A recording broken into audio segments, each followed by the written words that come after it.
Hey guys, welcome to Eclipse Education. तो BPSC ADO series में आपका स्वागत है, जिसके तहत आज हम लोग पढ़ेंगे इंडियन पॉलिटी। तो इंडियन पॉलिटी में देखिए, पहले मैं सारा चैप्टर्स को डिस्कस करूंगा और हर चैप्टर के एंड में कुछ इंपॉर्टेंट एमसीक्यू डिस्कस करूंगा, जिसके तहत आज हम लोग पहला चैप्टर देखेंगे कॉन्स्टिट्यूशनल डेवलपमेंट, यानी कि भारत का संवैधानिक विकास। तो इसको हम लोग अच्छे से पढ़ते हैं और उससे रिलेटेड एमसीक्यू भी प्रैक्टिस करेंगे एंड में, ताकि आप लोगों का जो भी कंसेप्ट है वो क्लियर हो जाए। धीरे धीरे करके ये समय सीमा के अंदर ही मैं इस चीज़ को कवर कर दूंगा। तो चलिए वीडियो को स्टार्ट करते हैं। मेरा नाम है अभिषेक, इक्लिप्स एजुकेशन में आपका स्वागत है। तो भारत के संवैधानिक विकास को समझने के लिए हम लोग थोड़ा सा हिस्टोरिकल बैकग्राउंड को समझते हैं कि इसकी स्टार्ट कहाँ से हुई थी। तो ये देखिए, बेसिकली किसी अधिनियम से ये संवैधानिक विकास नहीं स्टार्ट हुआ था, बल्कि दो इंपॉर्टेंट लड़ाई, बैटल ऑफ प्लासी और बैटल ऑफ बक्सर, इनके माध्यम से हुआ था। 1757 में प्लासी का युद्ध हुआ था, जिसमें ब्रिटिशर्स ईस्ट इंडिया कंपनी की जीत हुई थी। और जीतने के बाद बंगाल में उनको राजनीतिक अधिकार मिला था, यानी कि पॉलिटिकल कंट्रोल उनको मिला था ब्रिटिशर्स को। उसके बाद यह गेम चेंजर कब हुआ? 1764 में, जब इन्होंने बक्सर का युद्ध जीता। और बक्सर का युद्ध जीतने के बाद यह भारतीय शासन की दिशा इसमें बदल गई थी। इसके ठीक एक साल बाद, यानी कि 1765 में, कंपनी को दीवानी अधिकार मिले। दीवानी अधिकार कहने का मतलब कि बंगाल, बिहार और उड़ीसा के क्षेत्र में उनको रेवेन्यू कलेक्ट करने का अधिकार प्राप्त हुआ। तो यहाँ से जो ब्रिटिश ईस्ट इंडिया कंपनी थी, वह सिर्फ एक बिजनेस व्यवसायिक कंपनी नहीं बनी, बल्कि एक प्रशासनिक कंपनी बन गई, एक एडमिनिस्ट्रेटिव बॉडी बन गई। तो शुरू में तो ये लोग भारत में आए थे व्यवसाय करने के लिए, व्यापार करने के लिए, लेकिन फिर ये सब युद्ध के कारण क्या हुआ, उनका नेचर चेंज हो गया। अब वह शासन करने लगे। तो देखिए, वह शासन सिस्टम को अपना कंट्रोल करने के लिए समय समय पर अलग अलग अधिनियम लाए। उसी अधिनियम के बारे में हम लोग इस चैप्टर में पढ़ेंगे, भारत के संवैधानिक विकास में। तो यह एक सीक्वेंस में हुआ है, जैसे स्टार्टिंग में जो आया, उसके बाद उसमें क्या प्रावधान हुए, फिर धीरे धीरे करके 1947 तक अलग अलग अधिनियम को हम लोग इस चैप्टर में पढ़ने की कोशिश करें। तो सबसे पहला जो अधिनियम आया था वह था रेगुलेटिंग एक्ट 1773। इसमें क्या प्रावधान किए गए थे? तो भारत में केंद्रीकृत प्रशासन की दिशा में पहला कदम था। केंद्रीकृत प्रशासन कहने का मतलब सेंट्रलाइज्ड एडमिनिस्ट्रेशन। इसमें दूसरा क्या प्रावधान चेंज किया गया था? तो बंगाल के गवर्नर को बंगाल का गवर्नर जनरल बनाया गया। और कलकत्ता में सर्वोच्च न्यायालय की स्थापना की गई थी, यानी सुप्रीम कोर्ट कलकत्ता में स्टैब्लिश किया गया था 1774 में। तो देखिए, एग्जाम में क्वेश्चंस आते हैं, वहां लोग कंफ्यूज करते हैं। 1774 में स्टैब्लिश हुआ था सुप्रीम कोर्ट, या फिर 1773 में? स्टैब्लिश हुआ था 1774 में, लेकिन यह किस अधिनियम के तहत? तो रेगुलेटिंग एक्ट 1773 के तहत। उसके बाद आई आपका पिट्स इंडिया एक्ट 1784 में। तो इसमें क्या प्रावधान किए गए? बोर्ड ऑफ कंट्रोल और कोर्ट ऑफ डायरेक्टर्स की स्थापना की गई थी। तो बोर्ड ऑफ कंट्रोल ब्रिटिशर संसद के लिए था और court of directors east India company के लिए था। इसमें द्वैध नियंत्रण प्रणाली, यानी कि डुअल सिस्टम ऑफ कंट्रोल स्थापित किया गया। राजनीतिक जो कि ब्रिटिश सरकार के लिए है, और वाणिज्यिक यानी कि कमर्शियल वह कंपनी के लिए। Company as in Britishers East India Company. अब आइए, फिर आया चार्टर्ड एक्ट, जो कि 1793 से लेकर 1853 तक 20-20 साल के अंतराल पे कुछ चार्टर एक्ट आए थे। तो हर एक चार्टर एक्ट को डिस्कस करना यहाँ जरूरी नहीं है, क्योंकि बहुत ही समय लग जाता। तो मैंने एक ओवरऑल जो हो सकता है, वह उसमें जो मुख्य चेंजेस हुए थे वही यहाँ मैं डिस्कस कर रहा हूँ। तो ईस्ट इंडिया कंपनी का एकाधिकार धीरे धीरे समाप्त हो गया। एकाधिकार कहने का मतलब मोनोपोली। पहले सिर्फ ब्रिटिश ईस्ट इंडिया कंपनी ही बिजनेस कर सकती थी, लेकिन ये बाकी कंपनियों के लिए, यूरोपियन कंपनीज के लिए उसको खोल दिया गया। विधायी शक्तियों का विस्तार हुआ, यानी लेजिस्लेटिव पावर जो थे वह बढ़ गए थे। 1853 अधिनियम ने विधायिका और कार्यपालिका को अलग किया। तो अभी हम लोग संसद पढ़ते हैं, आगे हम लोग देखेंगे पार्लियामेंट में तीनों जो है, विधायिका और कार्यपालिका और न्यायपालिका, तीनों अलग अलग है। दूसरा जो इंपॉर्टेंट जो गेम चेंजर था, वह गवर्नमेंट ऑफ इंडिया एक्ट 1858 था, क्योंकि ठीक इससे एक साल पहले 1857 की क्रांति हुई थी। उसमें अंग्रेजों को बहुत ज़्यादा मुश्किल का सामना करना पड़ा था, इंडियन ने रिवॉल्ट किया था। तो इसमें क्या कुछ चेंजेस किए गए थे? बहुत ही मेजर चेंजेस किए गए थे। कंपनी का शासन उस समय समाप्त कर दिया गया था और भारत ब्रिटिश क्राउन के अधीन कर दिया गया था। अब यानी कि डायरेक्टली जो इंडिया है वह ब्रिटिश क्राउन के अधीन था। गवर्नर जनरल की जगह अब वाइसराय नियुक्त किए जाने लगे। तो ये गवर्नर जनरल, गवर्नर, ये सारा पद को खत्म कर दिया गया। अब नया पद स्थापित किया गया, वाइसराय। और भारत राज्य सचिव की नियुक्ति हुई थी। तो अभी देखिए, रिसेंटली जीविका के एग्जाम में यह क्वेश्चन भी आया था कि secretary of state for India जो अपॉइंट हुए थे गवर्नमेंट ऑफ इंडिया 1858 के तहत, वह कितने सचिव नियुक्त किए गए थे। उसके बाद अगला जो एक्ट आया था, इंडियन काउंसिल एक्ट 1861। इसको हिंदी में हम लोग बोलते हैं भारतीय परिषद अधिनियम। इसमें क्या चेंजेस किए गए थे, तो भारतीयों को गैर आधिकारिक सदस्य के रूप में जोड़ा गया था, यानी कि लेजिस्लेटिव काउंसिल में जो कि सेंट्रल लेवल पे था उसमें इंडियंस को जगह दी गई थी, लेकिन नॉन ऑफिशियल मेंबर्स के तौर पे। फिर दूसरा क्या मेजर चेंजेस हुआ था, तो प्रतिनिधि संस्थाओं की शुरुआत हुई थी, यानी कि रिप्रेजेंटेटिव इंस्टीट्यूशन की शुरुआत हुई थी।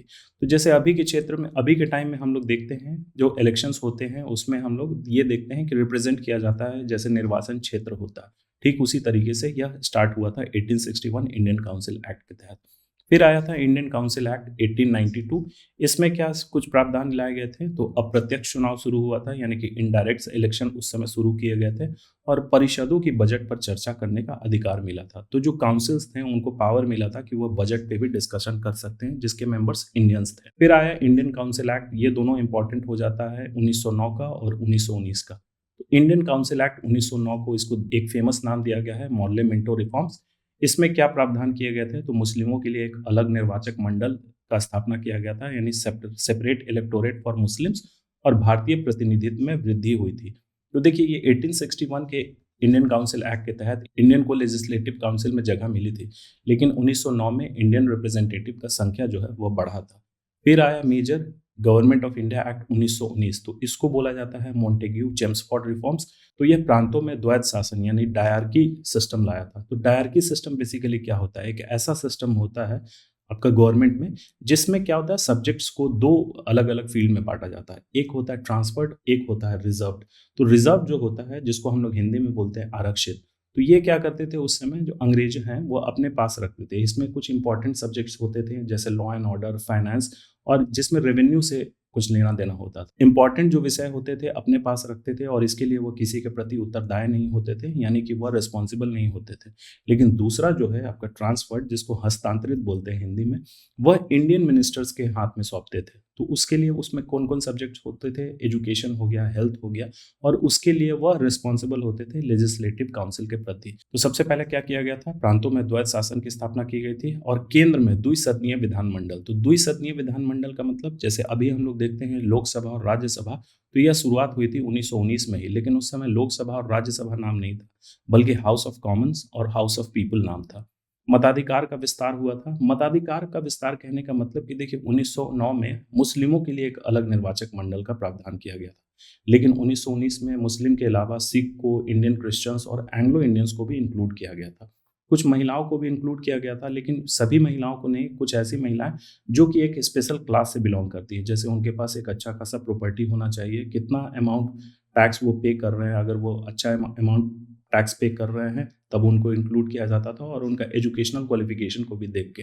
अभी की तरह एडल्ट फ्रेंचाइजी नहीं है कि 18 साल के ऊपर जो भी व्यक्ति है वो वोट देने के लिए एलिजिबल है, इस तरीके का प्रावधान नहीं था उस समय। तो यही था, मताधिकार का विस्तार हुआ था 1919 में। फिर अगला इंपॉर्टेंट हम लोग देखते हैं साइमन कमीशन 1927। तो ये साइमन कमीशन 1927 में क्यों आया था इंडिया में, तो ये बेसिकली भेजा गया था जो गवर्नमेंट ऑफ इंडिया एक्ट 1919 था उसके परफॉर्मेंस को रिव्यू करने के लिए। हर एक्ट के कुछ ना कुछ रिव्यू होते हैं, उसको रिव्यू करना होता है, क्योंकि ब्रिटिशर्स ही भेज रहे थे, क्राउन डायरेक्टली उसको भेज रहा था।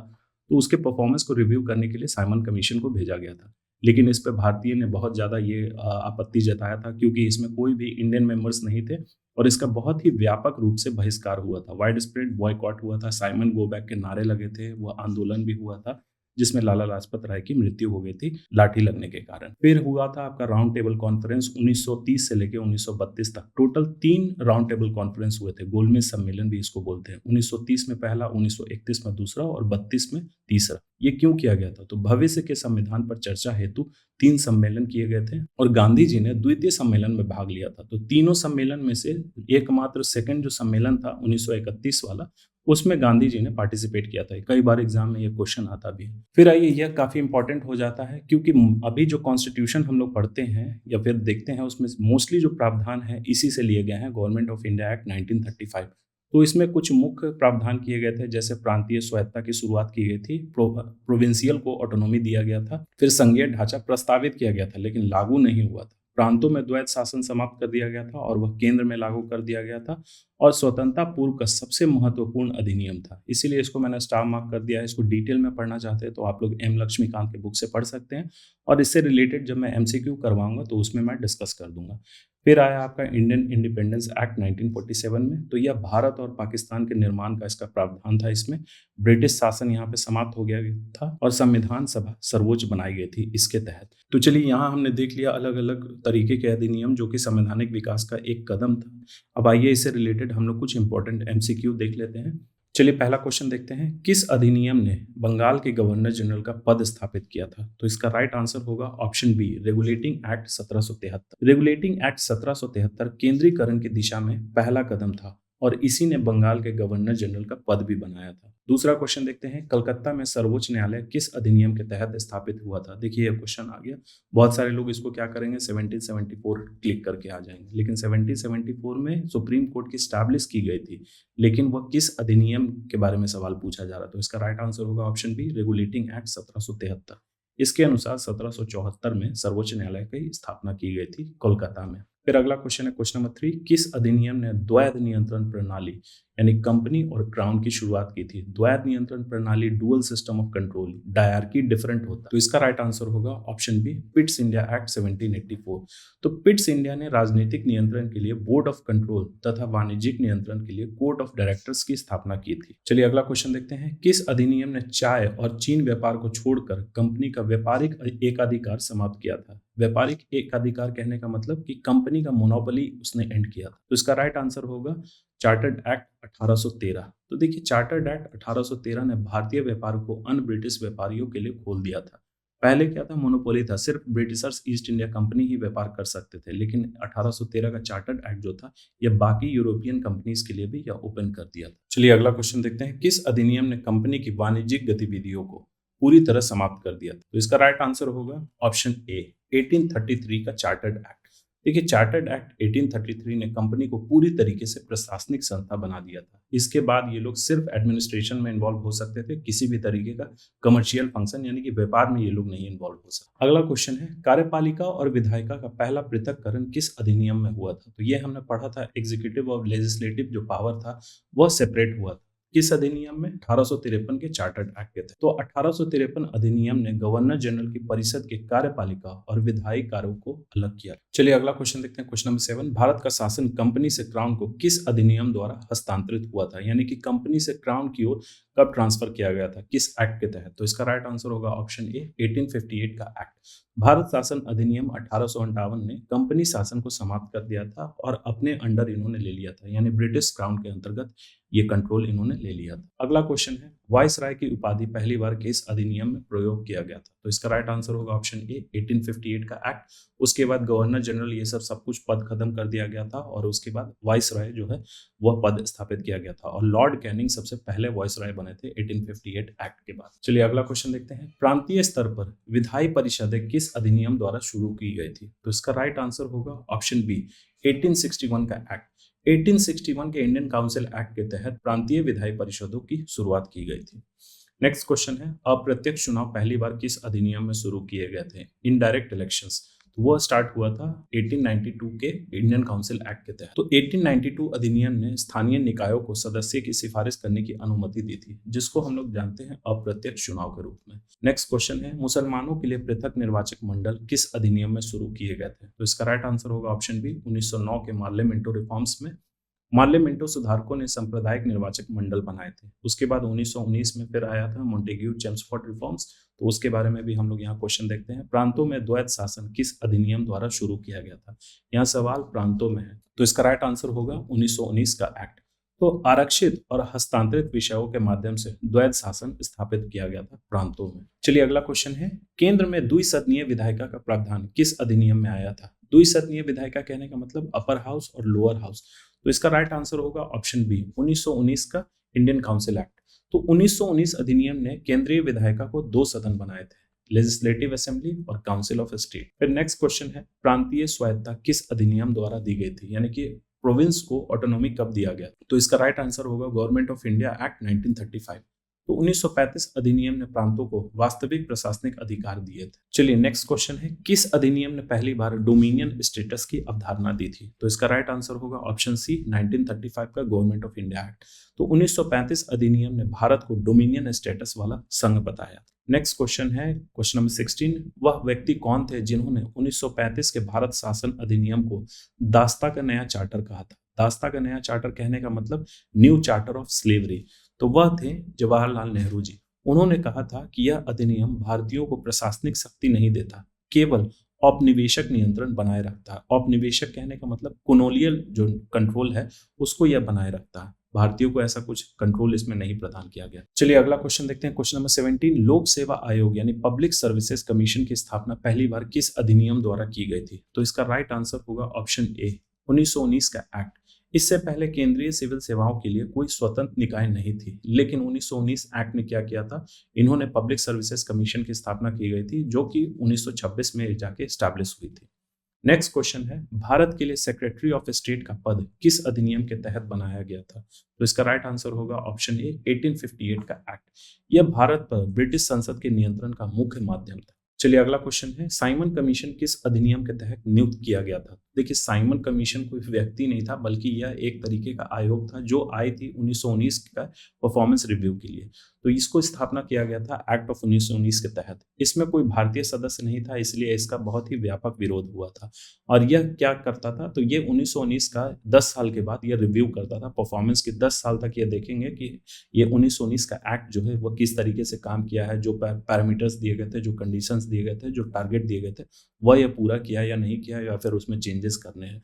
लेकिन इसमें सिर्फ अंग्रेज थे, कोई भी इंडियन मेंबर्स उसमें नहीं थे, इसीलिए इसका बहुत ही भारी विरोध किया गया था। चलिए अगला क्वेश्चन देखते हैं, और यह इस सीरीज का लास्ट क्वेश्चन है, किस अधिनियम ने हड़प का सिद्धांत को कानूनी रूप से समाप्त किया।